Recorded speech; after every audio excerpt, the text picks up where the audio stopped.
the universe speaking to you. You are now tuned into the Modern Spiritual Life Coaching Podcast by the certified master life coach and spiritual guide, Coach Chip. Welcome, souls. We now begin this episode of a transformational journey. Unedited, unscripted, and creating something from nothingness. Now, let there be light on Modern Spiritual Life Coaching.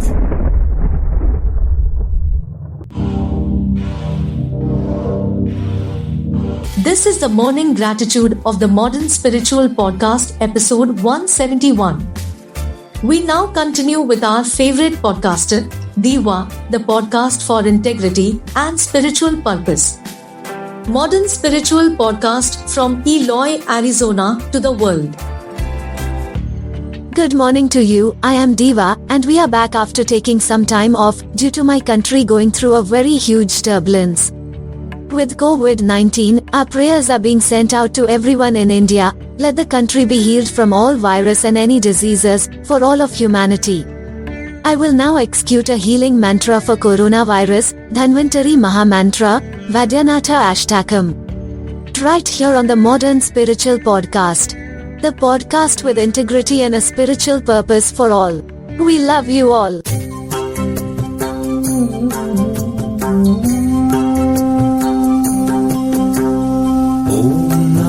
भगवते वासुदेवाय धन्वन्त्रये अमृतकलशहस्ताय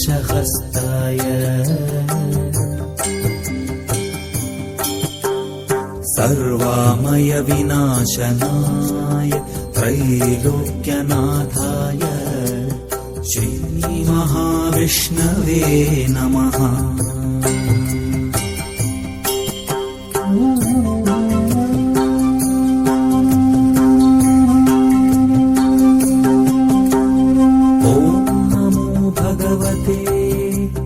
वासुदेवाय धन्वन्त्रये अमृतकलशहस्ताय सर्वामय विनाशनाय त्रैलोक्यनाथाय श्रीमहाविष्णवे नमः।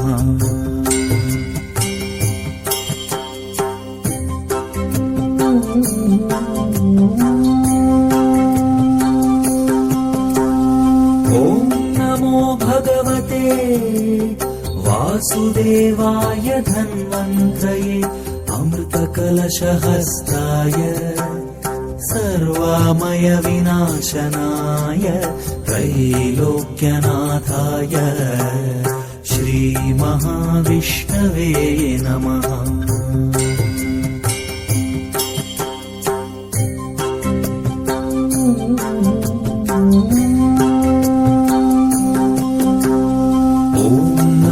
भगवते वासुदेवाय धन्वन्त्रये अमृतकलशहस्ताय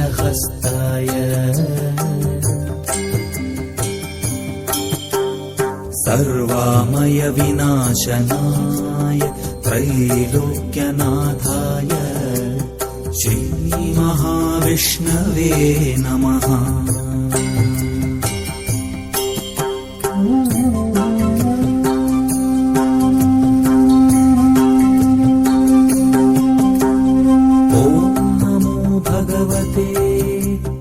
वासुदेवाय धन्वन्त्रये अमृतकलशहस्ताय सर्वामय विनाशनाय त्रैलोक्यनाथाय श्रीमहाविष्णवे नमः।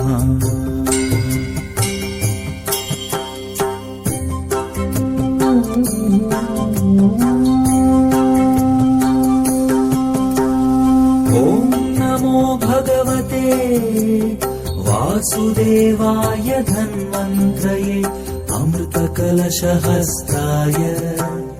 सर्वामय विनाशनाय त्रैलोक्यनाथाय श्रीमहाविष्णवे नमः।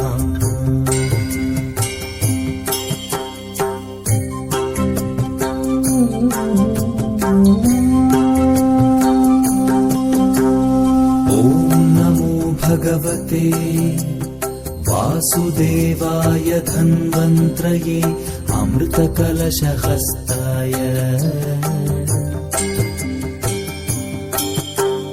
सर्वामय विनाशनाय त्रैलोक्यनाथाय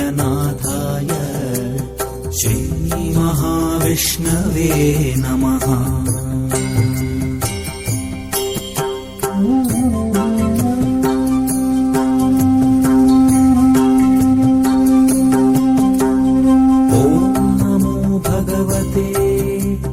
वासुदेवाय धन्वन्त्रये अमृतकलशहस्ताय सर्वामय विनाशनाय त्रैलोक्यनाथाय श्रीमहाविष्णवे नमः।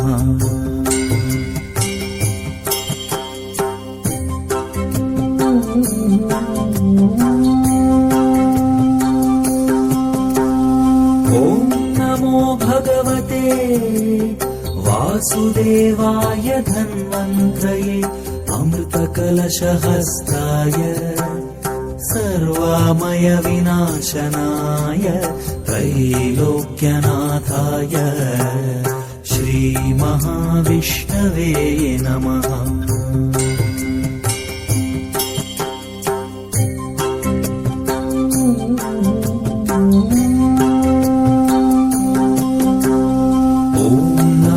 भगवते वासुदेवाय धन्वन्त्रये अमृतकलशहस्ताय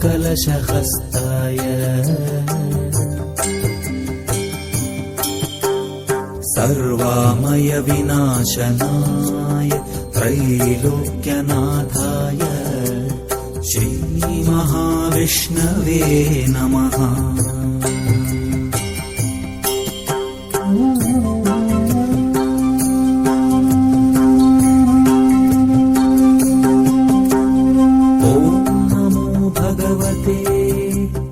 वासुदेवाय धन्वन्त्रये अमृतकलशहस्ताय सर्वामय विनाशनाय त्रैलोक्यनाथाय श्रीमहाविष्णवे नमः।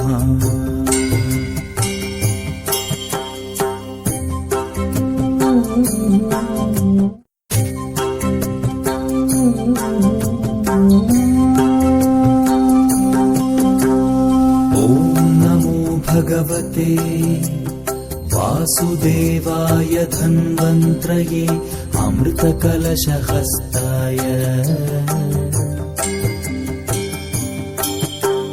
सर्वामय विनाशनाय त्रैलोक्यनाथाय श्रीमहाविष्णवे नमः।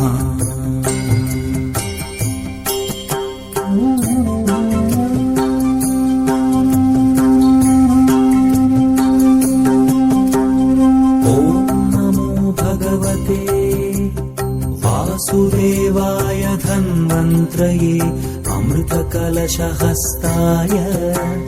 सर्वामय विनाशनाय त्रैलोक्यनाथाय श्रीमहाविष्णवे नमः।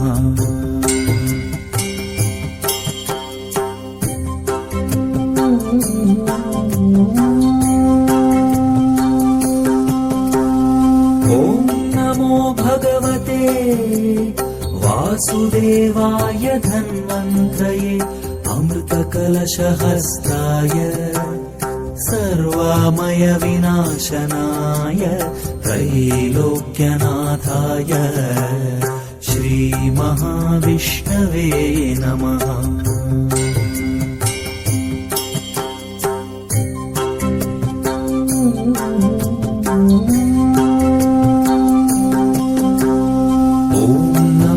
भगवते वासुदेवाय धन्वन्त्रये अमृतकलशहस्ताय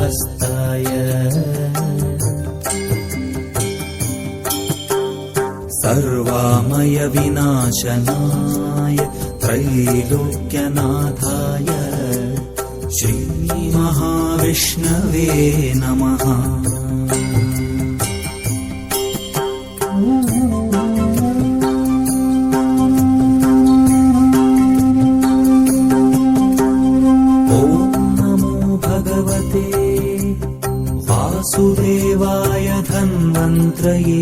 अमृतकलशहस्ताय सर्वामयविनाशनाय त्रैलोक्यनाथाय श्रीमहाविष्णवे नमः।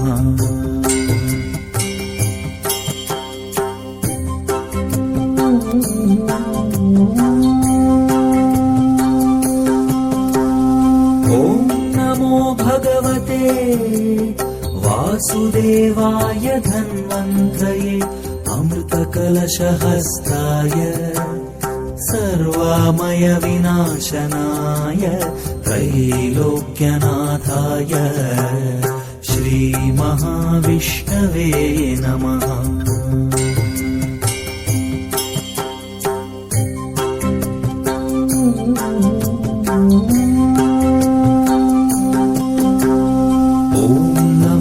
भगवते वासुदेवाय धन्वन्त्रये अमृतकलशहस्ताय सर्वामयविनाशनाय त्रैलोक्यनाथाय श्रीमहाविष्णवे नमः।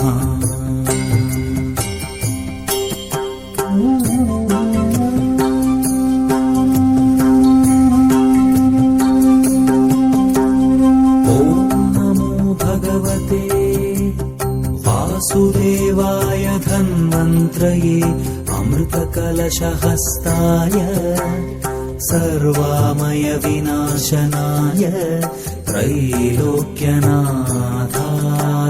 श्रीमहाविष्णवे नमः।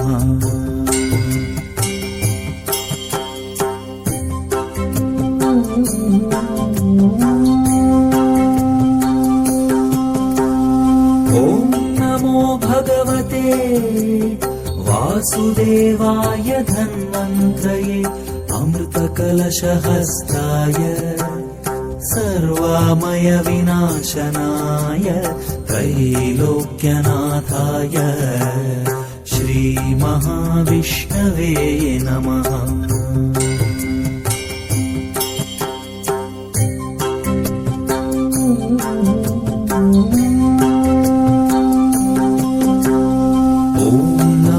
भगवते वासुदेवाय धन्वन्त्रये अमृतकलशहस्ताय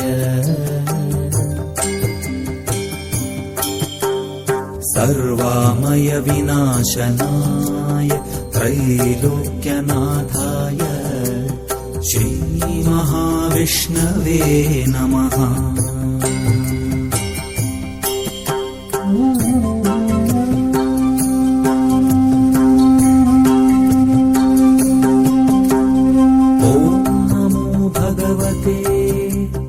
वासुदेवाय धन्वन्त्रये अमृतकलशहस्ताय सर्वामयविनाशनाय त्रैलोक्यनाथाय श्रीमहाविष्णवे नमः।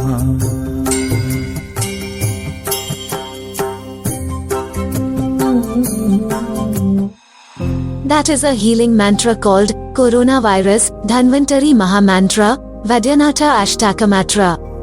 We now start our mini-series of the Mystic's second half of Introversion of Recollection and Quiet. Exclusively on the Modern Spiritual Podcast, Your Transformational Journey. Mysticism, a study in nature and development of spiritual consciousness by Evelyn Underhill. Second half of Part 2, Chapter 6. Recollection. The beginning of the process of introversion, the first deliberate act in which the self turns towards the inward path, will not merely be the yielding to an instinct, the indulgence of a natural taste for reverie. It will be a voluntary and purposeful undertaking. Like conversion, it entails a break with the obvious, which must of necessity involve and affect the whole normal consciousness. It will be evoked by the mystic's love and directed by his reason, but can only be accomplished by the strenuous exercise of his will. These preparatory labors of the contemplative life, these first steps upon the ladder, are, says St. Teresa, very hard and require greater courage than all the rest. All the scattered interests of the self have here to be collected. There must be a deliberate and unnatural act of attention, a deliberate expelling of all discordant images from the consciousness, a hard and ungrateful task. Since the transcendental faculties are still young and weak, the sense is not wholly mortified. It needs a stern determination, a willful choice, if we are to succeed in concentrating our attention upon the whispered messages from within, undistracted by the loud voices which besiege us from without. How, says the disciple to the master in one of Boehm's dialogues, am I to seek in the center this fountain of light, which may enlighten me throughout and bring my properties into perfect harmony? I am in nature, as I said before, and which way shall I pass through nature and the light thereof, so that I may come into the supernatural and supersensual ground whence this true light, which is the light of minds, doth arise? And this without the destruction of my nature, or quenching the light of it which is my reason. Master, cease but from thine own activity, steadfastly fixing thine eye upon one point. For this end, gather in all thy thoughts, and by faith press into the center, laying hold upon the word of God, which is infallible, and which hath called thee. Be thou obedient to this call, and be silent before the Lord, sitting alone with him in thy inmost and most hidden cell, thy mind being centrally united in itself, and attending his will in the patience of hope. So shall thy light break forth as the morning, and after the redness thereof is past, the sun himself which thou waitest for, shall arise unto thee, and under his most healing wings thou shalt greatly rejoice, ascending and descending in his bright and health-giving beams. Behold, this is the true supersensual ground of life. In this short paragraph, Boehm has caught and described the psychological state in which all introversion must begin, the primary simplification of consciousness, steadfastly fixing the soul's eye upon one point, and the turning inwards of the whole cognitive powers for a purpose rather believed in than known, by faith pressing into the center. The unfortunate word recollection, which the hasty reader is apt to connect to the remembrance, is the traditional term by which mystical writers define just such a voluntary concentration, such a first collecting or gathering in of the attention of the self to its most hidden self. That self is as yet unacquainted with the strange plane of silence which so soon becomes familiar to those who attempt even the lowest activities of the contemplative life, where the self is released from succession, the noises of the world are never heard, and the great adventures of the spirit take place. It stands here between the two planes of its being. The eye of time is still awake. It knows that it wants to enter the inner world, that interior palace where the King of Kings is guest. But it must find some device to help it over the threshold. Rather, in the language of psychology, to shift that threshold and permit its subliminal intuition of the Absolute to emerge.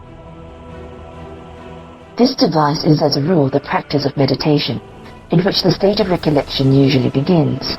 That is to say, the deliberate consideration of and dwelling upon some one aspect of reality, an aspect most usually chosen from amongst the religious beliefs of the self. Thus Hindu mystics will brood upon a sacred word, whilst Christian contemplators set before their minds one of the names or attributes of God, a fragment of scripture, an incident of the life of Christ, and allow, indeed encourage, this consideration and the ideas and feelings which flow from it to occupy the whole mental field. This powerful suggestion, kept before the consciousness by an act of will, overpowers the stream of small suggestions which the outer world pours incessantly upon the mind. The self, concentrated upon this image or idea, dwelling on it more than thinking about it, as one may gaze upon a picture that one loves, falls gradually and insensibly into the condition of reverie, and, protected by this holy daydream from the more distracting dream of life, sinks into itself, and becomes, in the language of asceticism, recollected, or gathered together. Although it is deliberately ignoring the whole of its usual external universe, its faculties are wide awake. All have had their part in the willful production of this state of consciousness, and this it is which marks off meditation and recollection from the higher or infused degrees of horizon. Such meditation as this, says Richard of St. Victor, is the activity proper to one who has attained the first degree of ardent love.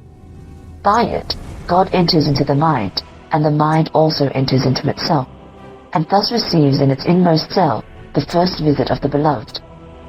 It is a kind of halfway house between the perception of appearance and the perception of reality.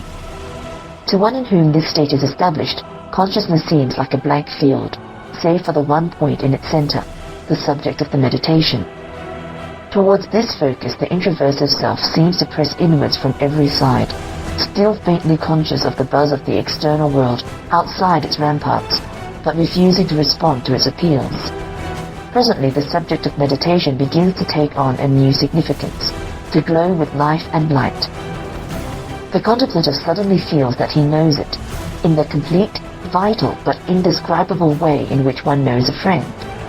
More, through it hints are coming to him of mightier, nameless things. It ceases to be a picture, and becomes a window through which the mystic peers out into the spiritual universe, and apprehends to some extent, though how he knows not, the veritable presence of God.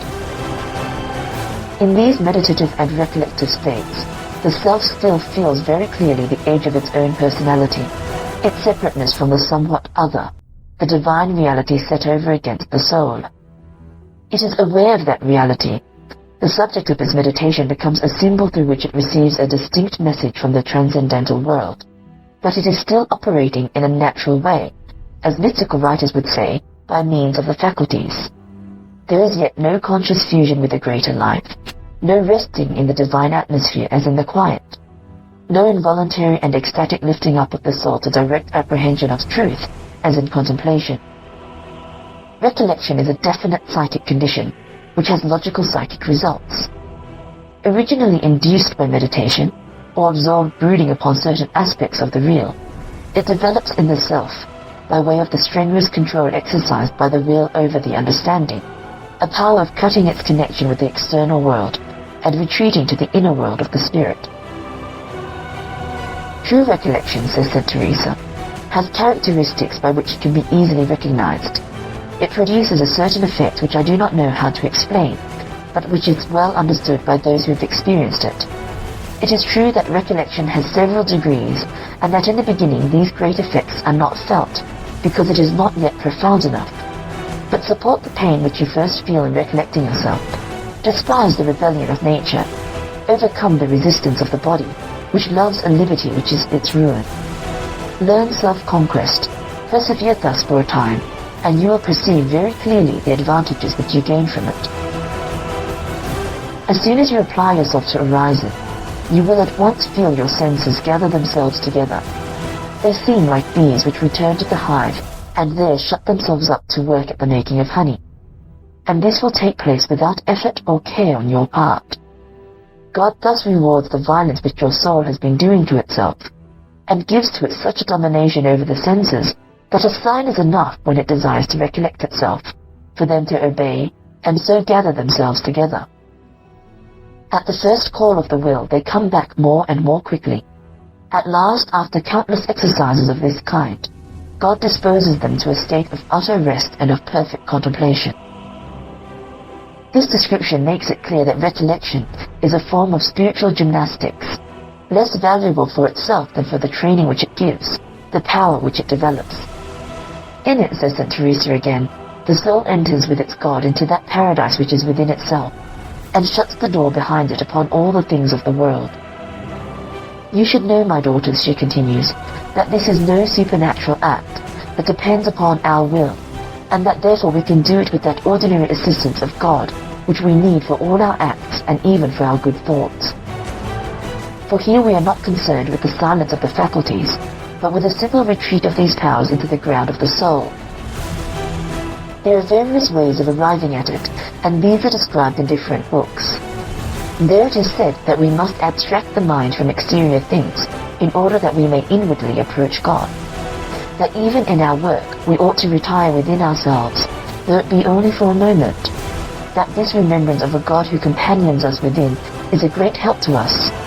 Finally, that we ought little by little to habituate ourselves to gentle and silent converse with Him, so that He may make us feel His presence in the soul. Quiet. More important for us because more characteristically mystical is the next great stage of arising, that curious and extremely definite mental state which mystics call the prayer of quiet or simplicity, or sometimes the interior silence. This represents the result for consciousness of a further degree of that inward retreat which recollection began. Out of the deep, slow brooding and pondering on some mystery, some incomprehensible link between himself and the real, or the deliberate practice of loving attention to God, the contemplative, perhaps by way of a series of moods and acts which his analytic powers may cause him nicely to distinguish, glides almost insensibly onto a plane of perception for which human speech has few equivalents. It is a plane which is apparently characterized by an immense increase in the receptivity of the self and by an almost complete suspension of the reflective powers. The strange silence which is the outstanding quality of this state, almost the only note in regard to it which the surface intelligence can secure, is not describable. Here Samuel Rutherford said of another of life's secrets, "Come and see will tell you much, come nearer will say more." Here the self passes beyond the stage at which its perceptions are capable of being dealt with by thought. It can no longer take notes, can only surrender itself to the stream of an inflowing life and to the direction of a larger will. Discursive thought would only interfere with this process, as it interferes with the vital processes of the body if it once gets them under its control. That thought then, already disciplined by recollection, gathered up and forced to work in the interests of the transcendental mind, is now to be entirely inhibited. As recollection becomes deeper, the self slides into a certain dim yet vivid consciousness of the infinite. The door tied shut on the sensual world, it becomes aware that it is immersed in a more real world which it cannot define.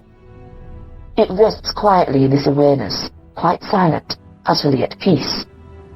In the place of the struggles for complete concentration which marked the beginning of recollection, there is now a living, somehow self-acting recollection, with God, His peace, power and presence, right in the midst of this rose of spiritual fragrance.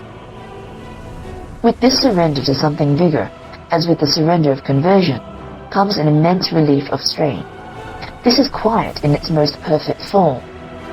This sinking, as it were, of the little child of the infinite into its father's arms, the giving up of I-hood, the process of self-stripping which we have seen to be the essence of the purification of the self, finds its parallel in this phase of the contemplative experience. Here, in this complete cessation of man's proud effort to do somewhat of himself, humility, who rules the fourth degree of love, begins to be known in her paradoxical beauty and power. Consciousness loses to find, and dies that it may live. No longer involves pungent phrase, is it a ransacker of the might of God and of His majesty. Thus the acts by which it passes into the quiet is the sacrament of the whole mystic quest, of the turning from doing to being, the abolition of separateness in the interests of the absolute life. The state of quiet, we have said, entails suspension of the surface consciousness, yet consciousness of the subject's personality remains. It follows generally on a period of deliberate and loving recollection, of a slow and steady withdrawal of the attention from the channels of sense. To one who is entering this state, the external world seems to get further and further away, till at last nothing but the paramount fact of his own existence remains. So startling, very often, is the deprivation of all his accustomed mental furniture, of the noise and flashing of the transmitting instruments of sense, that the negative aspect of his condition dominates consciousness, and he can but describe it as a nothingness, a pure passivity, an emptiness, a naked horizon. He is there, as it were, poised, resting, waiting. He does not know for what, only he is conscious that all, even in this utter emptiness, is well. Presently, however, he becomes aware that something fills this emptiness, something omnipresent, intangible, like sunny air. Ceasing to attend to the messages from without, he begins to notice that which has always been within. His whole being is thrown open to its influence. It permeates his consciousness. There are then two aspects of the horizon of quiet: the aspect of deprivation, of emptiness which begins it, and the aspect of acquisition, of something found in which it is complete. In its description, all mystics will be found to lean to one side or the other, to the affirmative or negative element which it contains. The austere mysticism of Eckhart and his followers, their temperamental sympathy with the Neoplatonic language of Dionysius the Areopagite, calls them to describe it and also very often the highest state of contemplation to which it leads, as above all things an emptiness, a divine dark, an ecstatic deprivation. They will not profane its deep satisfactions by the inadequate terms proper to earthly peace and joy, and, true to their school, fall back on the paradoxically suggestive powers of negation. To St. Teresa and mystics of her type, on the other hand, even a little and inadequate image of its joy seems better than none. To them it is a sweet calm, a gentle silence in which the lover apprehends the presence of the beloved, a God-given state over which the self has little control. In Eckhart's writings, enthusiastic descriptions of the quiet, of inward silence and passivity as the fruit of a deliberate recollection, abound. In his view, the psychical state of quiet is preeminently that in which the soul of man begins to be united with its ground, pure being. It marks the transition from natural to supernatural prayer, the emptying of the field of consciousness, its cleansing of all images, even of those symbols of reality which are the objects of meditation, is the necessary condition under which alone this encounter can take place. The soul, he says, with all its powers, has divided and scattered itself in outward things, each according to its functions. The power of sight in the eye, the power of hearing in the ear, the power of taste in the tongue. And thus they are the less able to work inwardly, for every power which is divided is imperfect. So the soul, if she would work inwardly, must call home all her powers and collect them from all divided things to one inward work. If a man will work in inward work, he must pour all his powers into himself, as into a corner of the soul, and must hide himself from all images and forms, and then he can work. Then he must come into a forgetting and a not knowing. He must be in a stillness and silence, where the word may be heard. One cannot draw near to this word better than by stillness and silence. Then it is heard and understood in utter ignorance. When one knows nothing, it is opened and revealed. Then we shall become aware of the divine ignorance, and our ignorance will be ennobled and adorned with supernatural knowledge. And when we simply keep ourselves receptive, we are more perfect than when at work. The psychic state of quiet has a further value for the mystic, as being the intellectual complement and expression of the moral state of humility and receptivity. The very condition, says Eckhart, of the new birth. It may be asked whether this birth is best accomplished in man when he does the work and forms and thinks himself into God, and when he keeps himself in silence, stillness and peace, so that God may speak and work in him. The best and noblest way in which thou mayst come into this work and life is by keeping silence, and letting God work and speak. When all the powers are withdrawn from their work and images, there is this word spoken.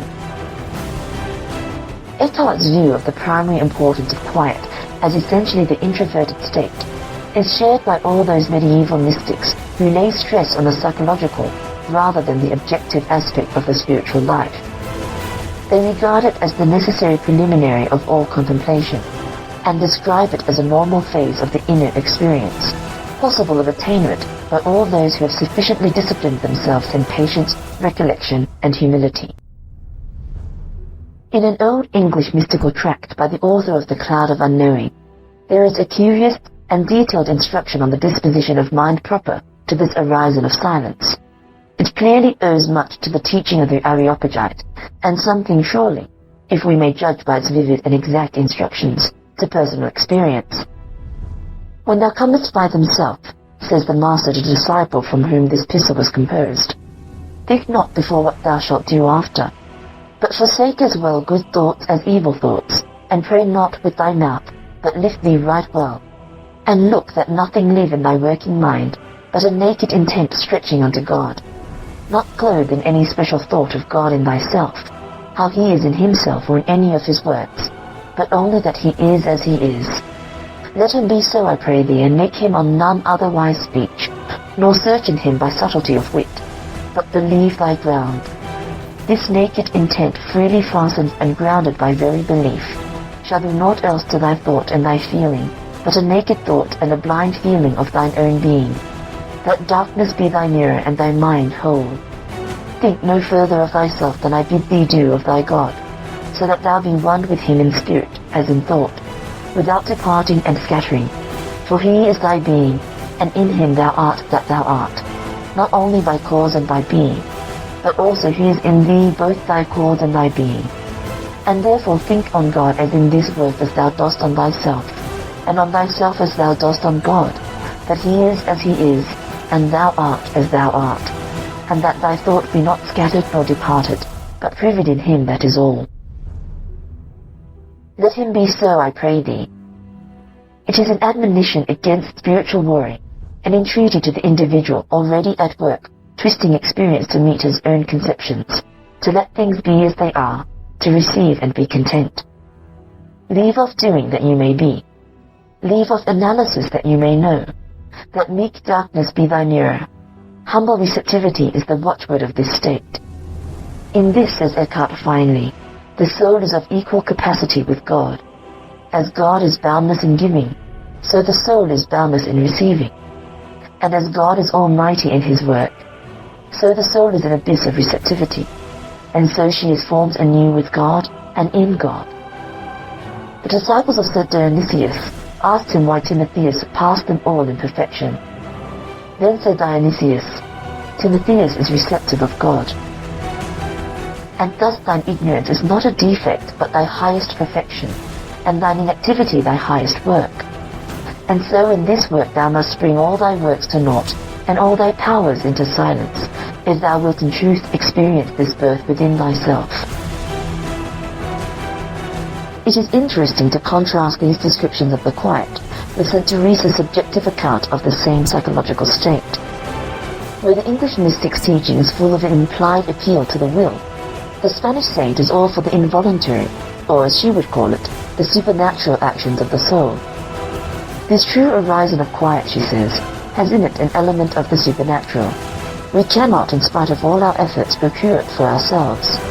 It is a sort of peace in which the soul establishes itself, or rather in which God establishes the soul, as he did the righteous Simeon.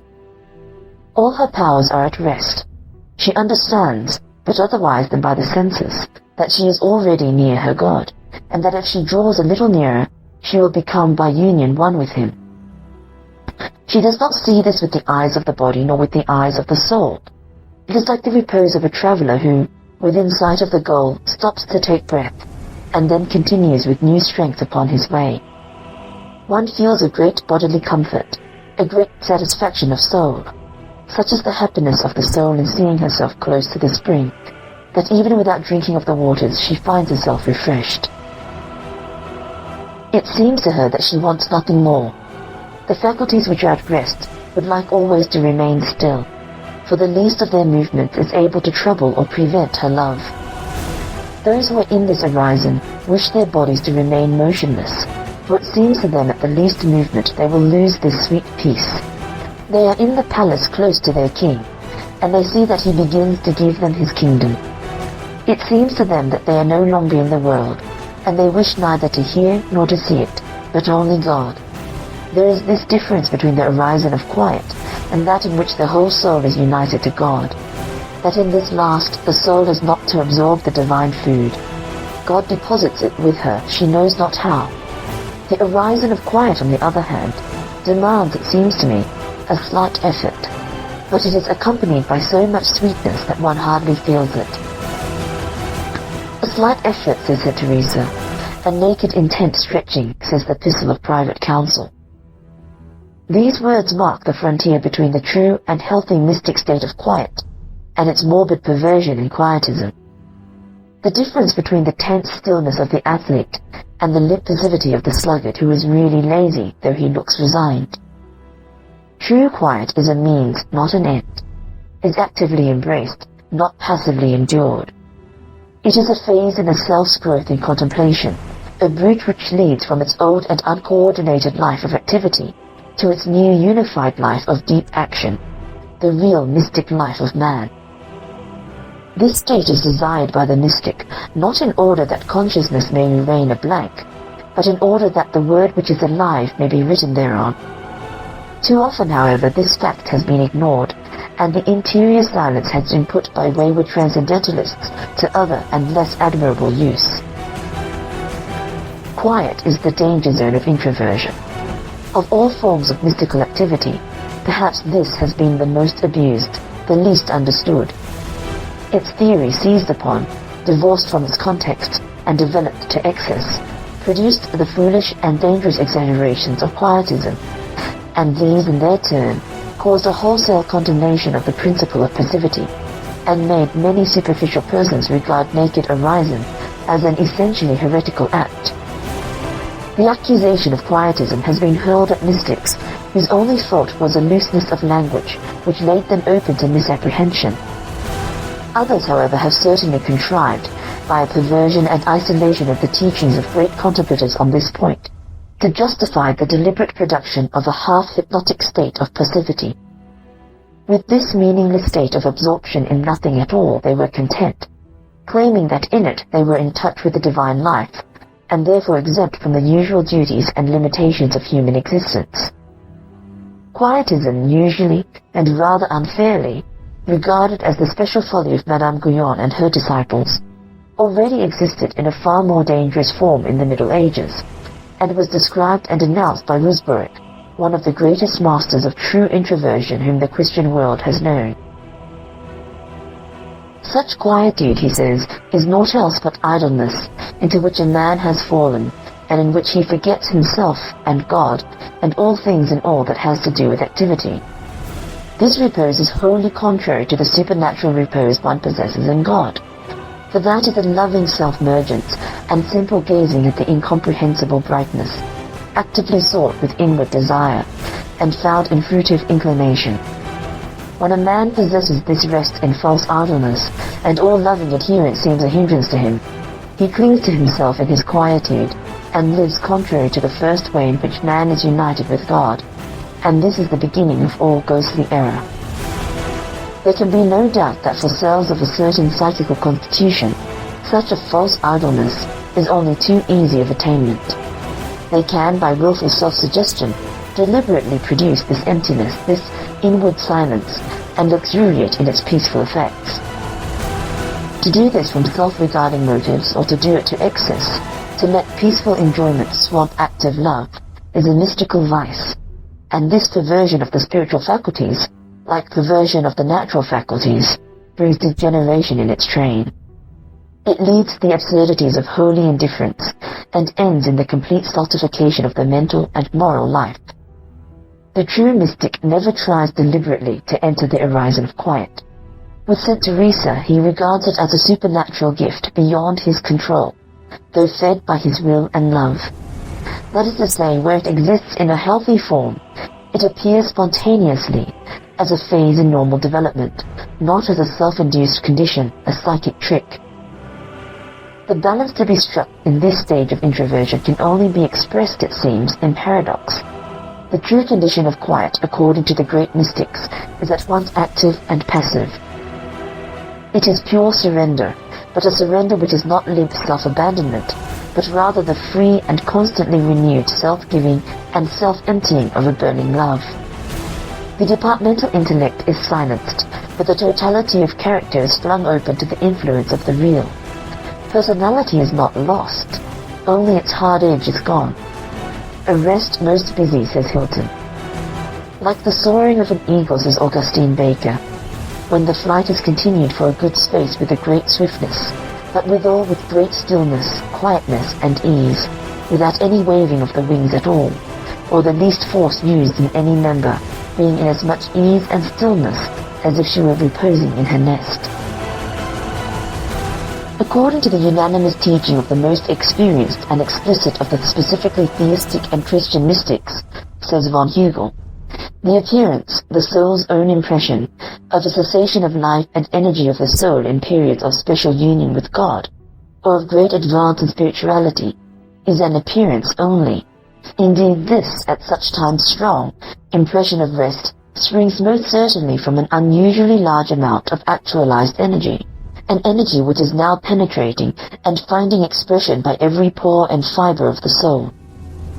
The whole moral and spiritual creature expands and rests, yes, but this very rest is produced by action, unperceived because so fleet, so near, so all-fulfilling. The great teachers of quietism, having arrived at and experienced the psychological state of quiet, having known the ineffable peace and certainty, the bliss which follows on its act of complete surrender, its utter and speechless resting in the absolute life, believed themselves to have discovered in this halfway house the goal of the mystic quest.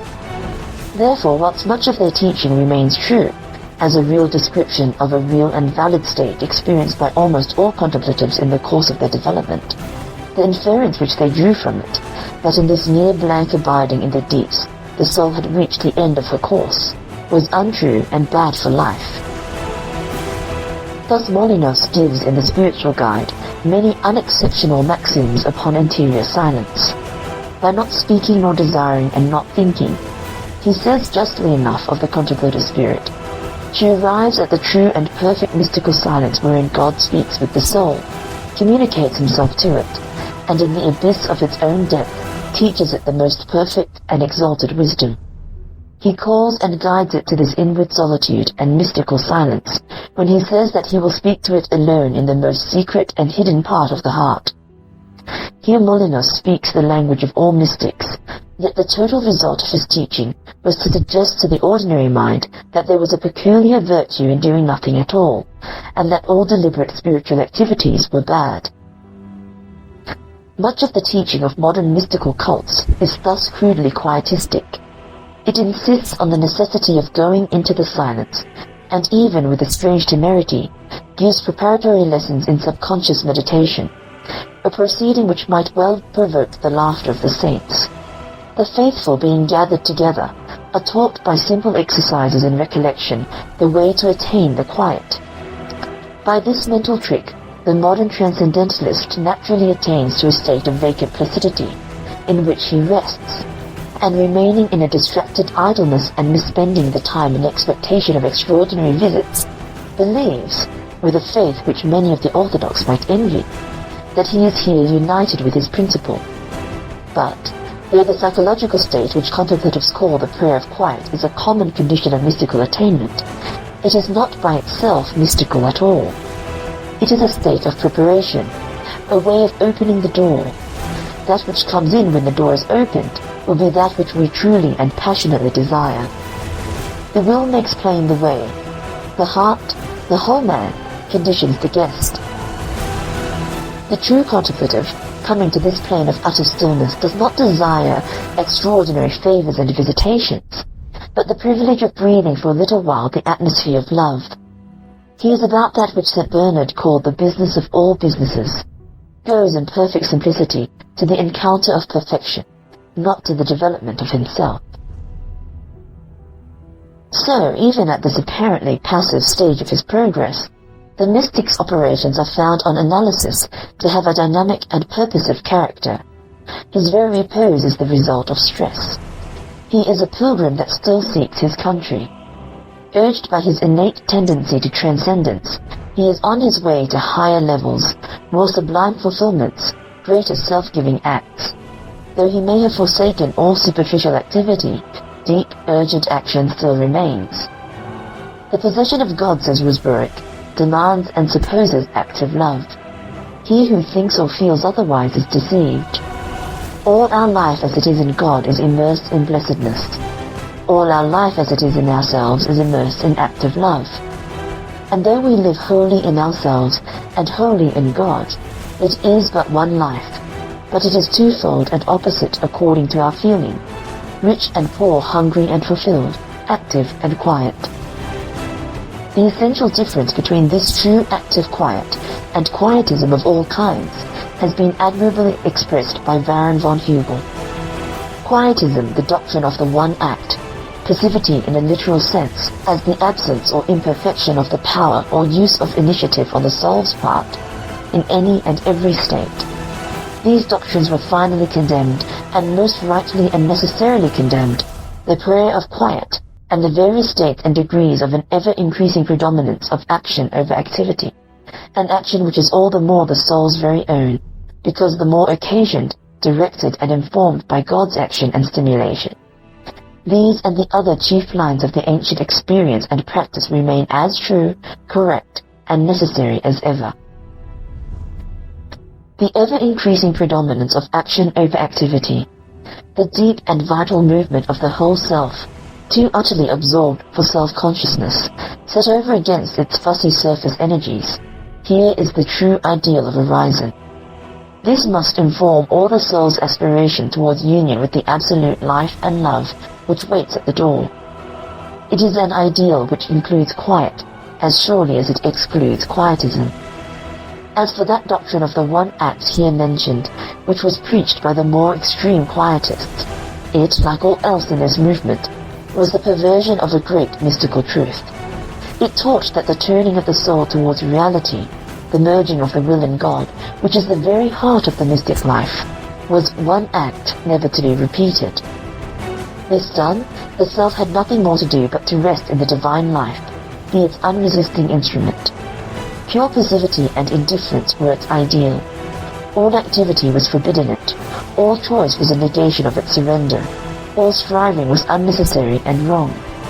It needed only to rest forevermore and let God work and speak in the silence. This doctrine is so utterly at variance with all that we know of the laws of life and growth that it hardly seems to stand in need of condemnation.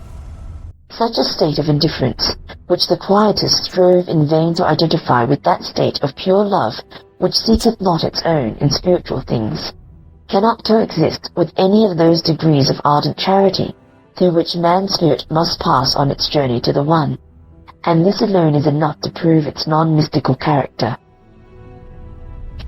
It is only fair to Madame Guyon to say that she cannot justly be charged with preaching this exaggeration of passivity, though a loose and fluid style has allowed many unfortunate inferences to be drawn from her works. Some persons, she says, when they hear of the prayer of quiet, falsely imagine that the soul remains stupid, dead, and inactive. But unquestionably it acted therein more nobly and more extensively than it had ever done before. For God himself is the mover, and the soul now acteth by the agency of his spirit. Instead then of promoting idleness, we promote the highest activity, by inculcating a total dependence on the Spirit of God as our moving principle, for in him we live and move and have our being. Our activity should therefore consist in endeavoring to acquire and maintain such a state as may be most susceptible of divine impressions, most flexile to all the operations of the eternal Word. Whilst a tablet is unsteady, the painter is unable to delineate a true copy, so every act of our own selfish and proper spirit is productive of false and erroneous lineaments. It interrupts the work and defeats the design of this adorable artist.